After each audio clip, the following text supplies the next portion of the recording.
ভাই আপনি যেই টাইপের প্রশ্ন করতেছেন ওই টাইপের উত্তর দেওয়ার মতো এনভায়রনমেন্ট আপাতত এখানে নাই। এনভায়রনমেন্টে তো ওইটা বলার ফিলই আসবে না, উপলব্ধিই আসবে না। পাহাড়ে যে অনেক কিছু পরিবর্তন হয়েছে, পাহাড়ে যে সবচেয়ে বড় সিদ্ধান্তটা নিয়েছে বিয়ের সিদ্ধান্ত। আর কি লাগে, জীবন বদলে গেছে। না, পাহাড় থেকে আসার পরে। আমি করছিলেন মানে আমি কেন করব, ওই করছে। অফকোর্স। কে দাবি করছে? আমার জামাই। এক্ষুনি ফোন দিয়ে ঝাড়তেছি যে কে করছে কারে। এই আমার ফোনটা দাও তো, একটু ঝাড়ি।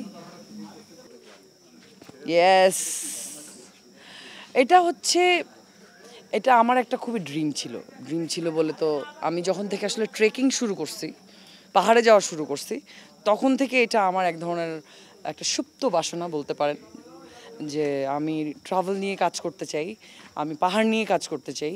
শুধু পাহাড় না, আমি বাংলাদেশের মানে আমাদের দেশটা যে অনেক বিউটিফুল এইটা আমি আসলে রিপ্রেজেন্ট করতে চাই।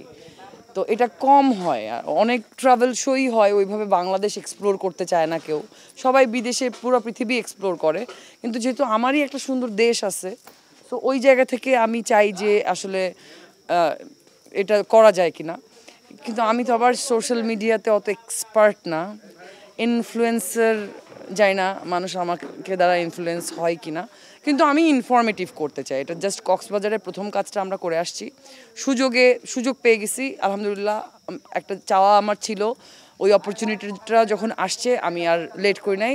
এটা হচ্ছে কক্সবাজার জেলা প্রশাসনের একটা কাজ, ওখানকার বিভিন্ন সুন্দর সুন্দর স্পট ওনারা নতুনভাবে প্রমোট করছেন আর কি ট্যুরিজমের জন্য। আমরা যে মোটামুটি 8 থেকে 9টা লোকেশন এবার কাভার করছি, এরপরের বার আমরা অন্য ডিস্ট্রিক্টে যেতে চাই, তারপরের বার আরও অন্য ডিস্ট্রিক্টে যেতে চাই। সো প্রথমবার তো এটা আমার মানে ভ্লগিংয়ের মতো একটা ভিডিও, 3-4 মিনিটের একটা জায়গা নিয়ে ইনফরমেশন নিয়ে, ওই জায়গাটার স্পেশালিটি নিয়ে, ফুড নিয়ে। তো এটা আমার প্রথম এক্সপেরিয়েন্স। সো আমি খুবই কাঁচা ছিলাম এই ভ্লগিংয়ের জায়গাটায়। এই যে বলা, এটা আসলে খুব কঠিন কাজ, মানে এটা আসলে যারা ভ্লগ করে আমি এখন বুঝি যে এটা আসলে মানে আই স্যালুট দেম। তো আমার প্রথমবার আমার একটু অসুবিধাই হয়েছে, তবে আমার আশেপাশে আমার টিমটা দুর্দান্ত টিম ছিল, ইউনিভার্সিটির টিমটা। আমার যিনি প্রডিউসার ছিলেন রাসেল সায়েদ, উনি আমার প্রচণ্ড পরিমাণে হেল্প করছেন এই কাজটা করতে, যেহেতু আমি অভ্যস্ত না এই টাইপের কাজে। তো ইনশাল্লাহ নেক্সটে আমাদের আরও প্ল্যান আছে ট্রাভেল নিয়ে কাজ করার।